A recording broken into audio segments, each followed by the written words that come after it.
Bom dia, Alexandre. Bom dia, Lúcio. Bom dia a todos os nossos queridos ouvintes do Panorama 95. É uma grata satisfação, como sempre, a gente está por aqui para falar sobre assuntos da cardiologia. A gente começou com uma ideia despretensiosa, acho que faz umas 4 semanas já. E nem parou ainda, né? Não, exatamente. A gente começou numa época em que, acho que na segunda na terça-feira, na terça, Belize tinha falado sobre mitos na geriatria. Aí eu escutando o programa, na quarta acho que Anderson veio e falou sobre mitos na ortopedia, depois eu vou chegar também aqui com os mitos na cardiologia. Vou meter bronca aqui. Só que os meus não se acabaram não, e a gente tá aqui, eu trouxe uma lista e a gente vai tentar vencê-los, tá bom? Vamos lá. Hoje a gente eu vou trazer 2, se a gente conseguir avançar a gente vai passando outros, né? Mas eu trago 2 que estão mais ou menos correlacionados, tá certo? Um primeiro é muito interessante, o mito é o seguinte, é uma crença de muitos pacientes. Depois que eu fizer uma cirurgia cardíaca, nunca mais eu vou poder trabalhar. Esse é um mito de muitos pacientes. Tem gente que diz assim, rapaz, fulano tá encostado. Exatamente. Ele fez um procedimento no coração e nunca mais por ter feito isso no coração, nunca mais ele vai ter a possibilidade de trabalho. Isso é um mito. Embora existam muitos, não são poucos, existem muitos casos em que ao realizar um procedimento cardiológico, não pelo procedimento em si, mas pelas condições em que o paciente estava, ou pelas condições em que o paciente ficou depois do procedimento, mais por essas condições do que pelo procedimento em si, o paciente não tem capacidade laborativa, que é a capacidade de trabalho.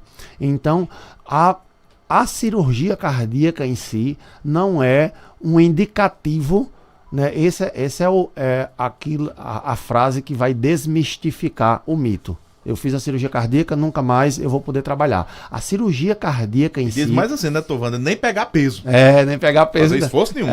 A cirurgia cardíaca em si, ou o procedimento cardiológico, uma ablação de uma arritmia, um cateterismo acompanhado de uma angioplastia, o procedimento em si, ele não é um indicativo da incapacidade do paciente para o trabalho, né? Então ele não é um indicativo. O que incapacita o paciente para o trabalho é a doença que ele tem.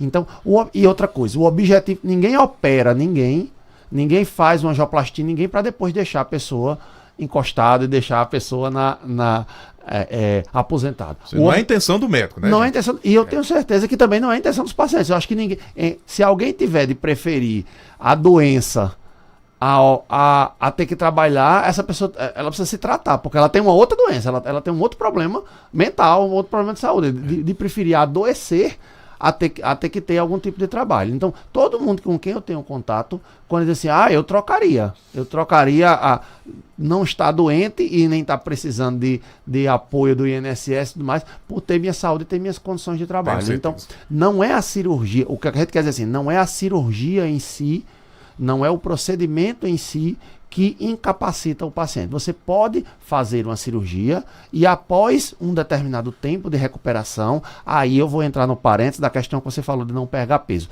né? Para a cirurgia cardíaca existe um tempo em que a gente recomenda de fato que o paciente não faça exercícios, não mova principalmente aqui a região do tórax, porque é um processo de cicatrização do osso, né? O osso do externo, ele é aberto durante uma cirurgia cardíaca aberta e ele precisa de um tempo para cicatrizar. Então, nesses casos, de fato, você não pode ter exercícios físicos, esforços físicos, não pode pegar peso, de fato isso acontece.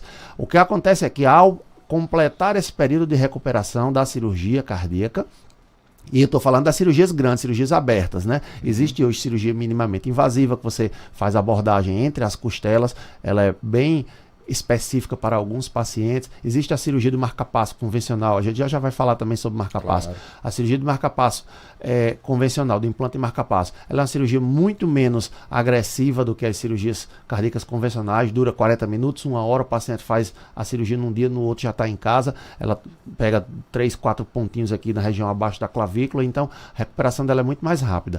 Para aquela cirurgia aberta, que é a convencional, troca de válvulas, problemas congênitos cardíacos, ou para a popular ponte de safena ou ponte de mamária. E no caso mais extremo, o transplante. Ou no caso mais extremo, transplante. Nessas cirurgias, você tem de fato que abrir a região do tórax no externo e aí tem um tempo de recuperação. Então, nesse tempo de recuperação, de fato, você não vai fazer esforço. Até para se levantar, você vai precisar de ajuda, porque aí a gente tem uma recomendaçãozinha do paciente dobrar, cruzar os braços, né, botar as mãos sobre os ombros para poder se levantar, para poder se sentar, só para não fazer esse esforço nessa região. Mas completou esse período geralmente leva 3 meses, completou esse período de 3 meses, cicatrizou a parte óssea, pronto, a cirurgia em si ela está resolvida. Então, o que incapacita o paciente para o trabalho é a condição de saúde que ele tinha antes, ou que principalmente a que ele está tendo agora. Porque quando a gente faz uma cirurgia, como eu disse, a gente não faz para o paciente piorar, se encostar e aposentar. A gente faz para dar vida e, no máximo das nossas possibilidades, dar qualidade de vida para esse paciente. Nosso desejo, e eu tenho certeza que é o dos pacientes também, é de que se a gente pudesse ser submetido a um procedimento para ficar igual ao que a gente era antes de adoecer, todo mundo faria isso. Infelizmente, a gente não consegue em todos os casos, né? Então, às vezes você fica melhor do que o que estava antes, mas não consegue chegar a voltar ao seu estado de saúde plena que você tinha. Então aí é onde nesses casos a gente faz uma avaliação do estado de saúde do paciente, depois que ele fez a cirurgia, está protegido, está melhor agora, mas ainda assim não está conseguindo desempenhar suas atividades satisfatoriamente. Então não é pela cirurgia, mas pela doença cardíaca que ele tem, e aí ele vai ter necessidade de fato de ficar afastado do seu trabalho. E aí a gente coloca. Então a nossa mensagem aqui para as pessoas é que submeter-se ao procedimento não significa que agora você ganhou uma incapacidade e você não pode mais fazer nada, não pode mais fazer nenhum tipo de atividade. Não é isso do que se trata. Agora, o que levou você a fazer essa cirurgia? Porque também alguém só vai fazer a cirurgia se tiver com uma doença séria. Essa doença séria levou você a fazer essa cirurgia, e aí depois da cirurgia você saiu dela, e aí a gente não consegue mais realocar você dentro do seu cenário de trabalho, porque a sua situação era grave e melhorou, mas ainda continua uma situação séria, aí tudo bem. A gente está diante de uma situação onde o paciente precisa de afastamento, e é uma realidade de muitos pacientes. Então, a gente, é rotina nossa fazer laudos para os nossos pacientes que a gente acompanha, sugerindo o afastamento. A gente não tem o poder de conceder benefícios, que a gente não é perito, mas a gente apenas faz laudos descrevendo a situação do paciente e dizendo que, na nossa visão, o paciente não tem capacidades para o trabalho. Isso é uma rotina, é frequente nos pacientes, mas não é uma regra sem exceções. Tá certo? Ela não quer dizer que automaticamente, por ter feito uma angioplastia, por ter colocado um marca-passo, por ter feito uma cirurgia cardíaca, eu estou agora encaminhado já com uma garantia absoluta de que eu vou estar aposentado. Não é assim que se trata. E vamos para o segundo, então, para o segundo mito, que tem um pouco disso também, e esse é até um pouco engraçado, viu, Alexandre?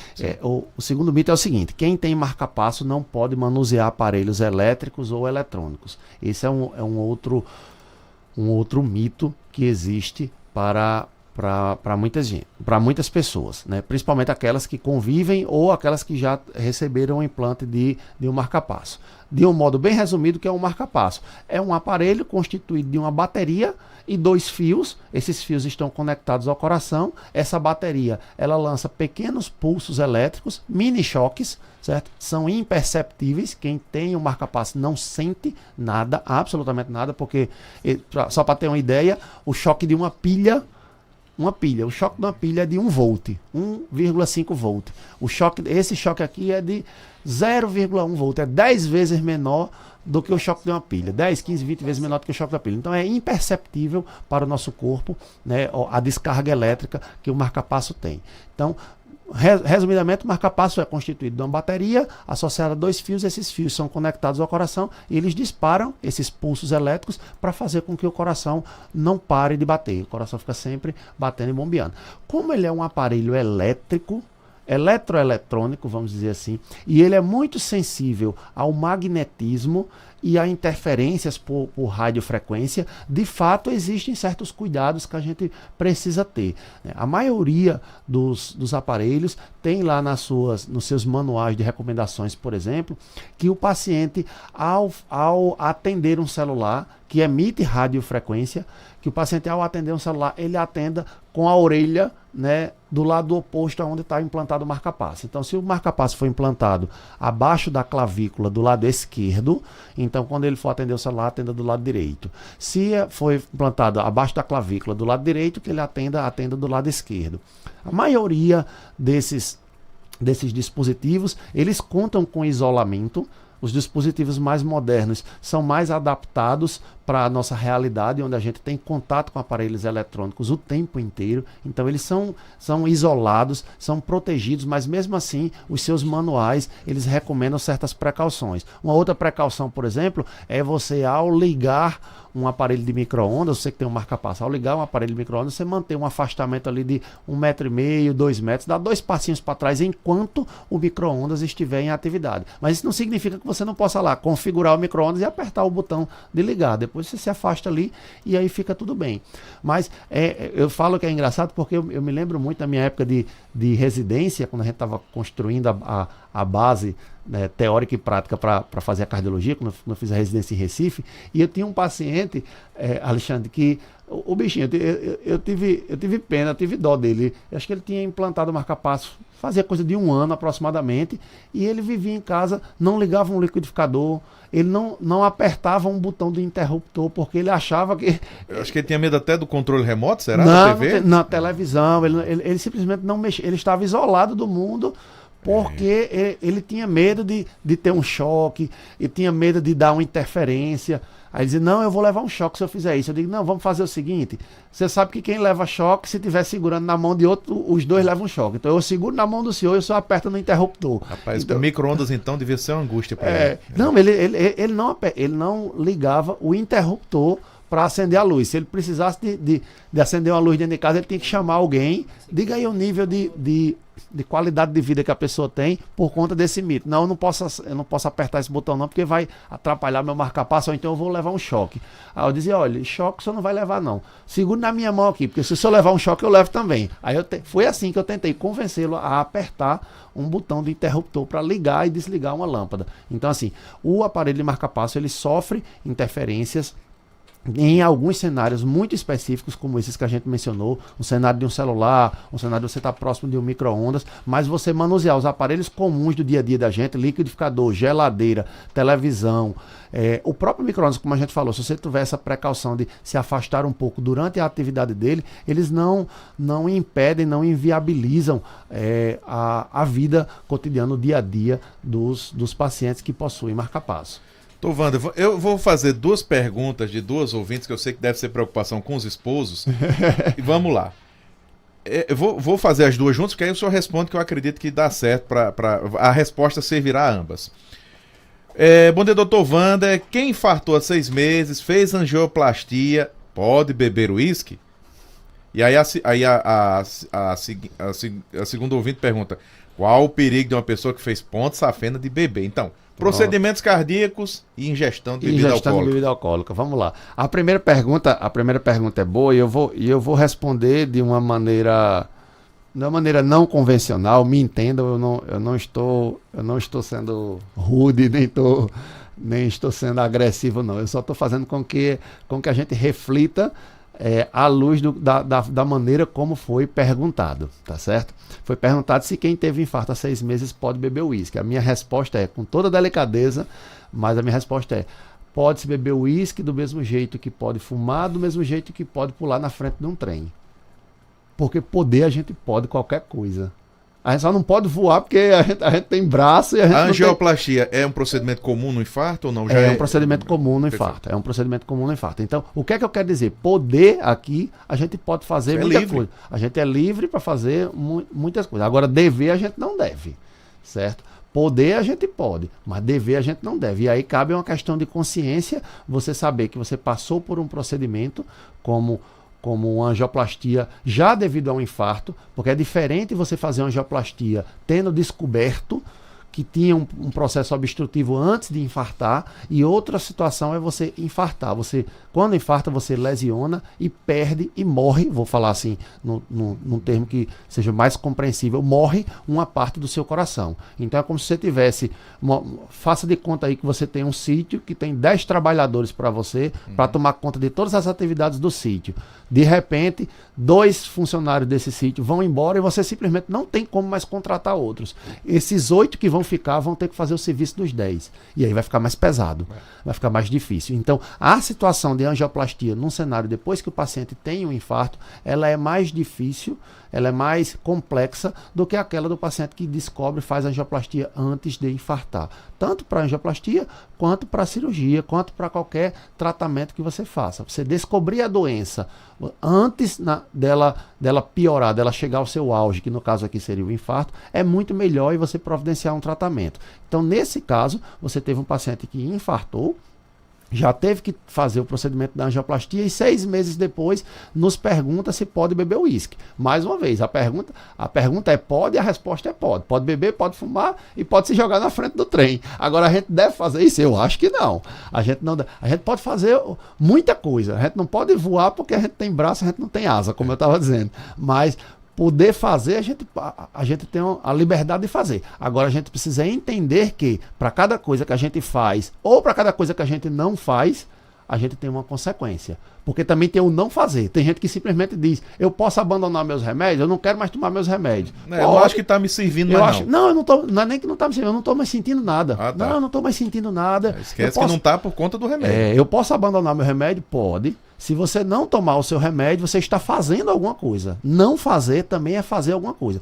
Tudo que a gente faz ou não faz, a gente tem uma consequência lá na frente. Então, se você decide beber, você está assumindo um determinado risco de reincidir a sua doença. Por quê? Porque a gente sabe que a doença cardíaca ela tem diversos fatores de risco e o excesso de bebida alcoólica é um dos fatores. O álcool ele é tóxico para as células do coração, em pequenas quantidades. Em mínimas quantidades, ele é permissivo, né, para um paciente que não tem a doença cardíaca. O paciente já tem a doença cardíaca, o recomendado seria, de fato, não ingerir, tá certo? Ainda mais pela proximidade. Infarto muito recente, 6 meses, de fato, eu acho muito pouco tempo. E aí a gente engata com a outra pergunta de quem fez ponto de safena. A resposta ela tem total correlação com isso que a gente vinha comentando aqui. Eu só precisaria encaixar aqui, ajustar na resposta alguns detalhes. Primeiro, a gente precisaria saber se essa cirurgia ela foi feita num cenário de infarto ou antes do paciente infartar. Ou seja, quando detectou a obstrução. Isso. E se a gente precisa saber há quanto tempo isso aconteceu. Porque se você está tratando de um paciente que fez uma cirurgia de ponto de safena há 20 anos, que a gente tem pacientes aí com cirurgia de ponto de safena há 40. Então, eu vou estar no meio do caminho aí. O paciente que fez a ponto de safena em 2000, 2004, faz 20 anos. Ele fez não porque infartou, mas porque descobriu antes de infartar, descobriu um processo de obstrução. Ele vem acompanhando ao longo desses 20 anos, tomando suas medicações, fazendo suas atividades. Fumar, a gente não negocia. Rapaz, aí piorou a situação, porque diz que o paciente da ponto de safena já teve 2 infartos. Pronto, aí a gente já está num cenário muito parecido, talvez até mais complexo do que esse primeiro, porque quando a gente indica cirurgia cardíaca de revascularização para um paciente pós-infarto, em vez de indicar angioplastia, é porque o paciente tem uma quantidade de obstruções e uma severidade de obstruções maior. Via de regra, a gente divide ali a doença obstrutiva em 4 categorias. Categoria 1 é aquela em que você tem obstruções, mas que não necessitam de intervenção local. Então, o tratamento é com medicação. Na segunda categoria, você tem os pacientes com algumas obstruções, sendo que algumas delas, uma ou mais delas, são indicadas intervenção e passíveis ou possíveis de intervenção percutânea, ou seja, por angioplastia. Então é um procedimento mais, entre aspas, mais simples. Você faz a angioplastia, no outro dia você está liberado para casa. Quando a situação se torna mais complexa, você tem muitas obstruções ou em locais que são extremamente arriscados, aí você não consegue resolver o problema apenas com angioplastia e passa para a cirurgia. E o último estágio, perdão, o último estágio é aquele em que as lesões estão tão avançadas que nem a cirurgia consegue resolver. Aí você volta para fazer apenas as medicações de novo. Então, Nesse paciente aqui, a gente estaria no terceiro, no que a gente chamaria de terceiro estágio, onde você indicou a cirurgia para o paciente porque fazer angioplastia provavelmente não seria o suficiente. E isso com um cenário de 2 infartos. Ele vai cair na mesma categoria da primeira resposta, né? Que poder pode, mas dever não devia. E se fizer, faz sabendo que está assumindo um risco. Está assumindo uma conduta que pode não trazer nada, porque a gente também, se a gente quiser, a gente pode usar casos isolados para reforçar as nossas ideias. Por exemplo, a gente pode usar aqui uma ideia, pode ser que algum ouvinte nos diga aqui o seguinte: olha, eu conheço meu vizinho, ou então meu tio, meu avô, que fumou 90 anos e nunca teve nada. Aí o outro diz: olha, eu conheço fulano que bebia todo dia, passou 85 anos bebendo, não teve uma unha encravada. Eu também conheço. Eu conheço mais de um, porque a gente lida no consultório, eu conheço mais de um. Agora, o que a gente fala, estatisticamente falando, do ponto de vista de probabilidades, as pessoas que fumam e as pessoas que bebem, as pessoas que fumam qualquer quantidade e as pessoas que bebem além da conta, elas morrem, elas adoecem, elas têm mais problema, muito mais do que aquelas que não fumam e do que aquelas que não bebem ou bebem em quantidades mínimas. E aí, uma vez que você adoece e adoece do coração, o uso de bebida alcoólica realmente se torna muito difícil.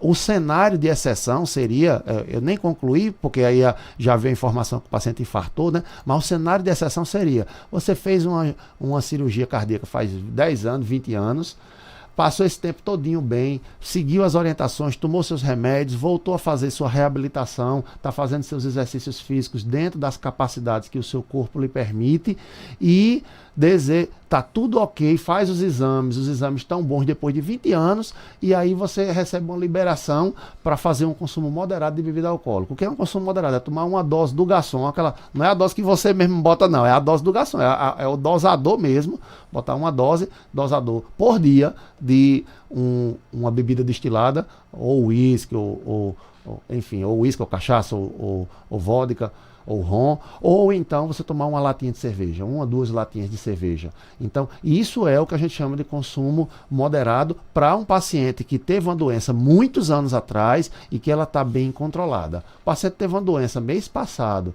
teve uma doença esse ano, ainda está em processo de recuperação e a gente joga em cima dele uma substância que é tóxica para o seu órgão, ele está, na verdade, tentando se recuperar e ao mesmo tempo tentando se atrapalhar, porque por um lado você tenta se ajudar, porque você procura, né, na hora do aperreio a pessoa procura o hospital, a gente procura a medicação, a gente procura o procedimento, mas aí esse procedimento ele não se acaba na hora que você terminou a angioplastia, que você terminou a cirurgia. Ele é um processo contínuo que envolve, além do uso das medicações, uma certa mudança do seu estilo de vida.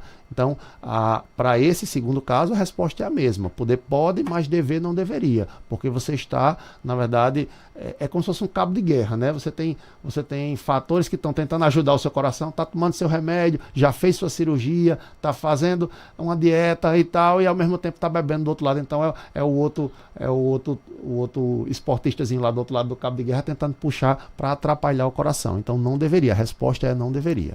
Ok, doutor Wander volta na próxima semana, ainda tem muitos mitos ainda daqui até lá. Ainda temos mitos para trabalhar, voltamos na próxima semana então.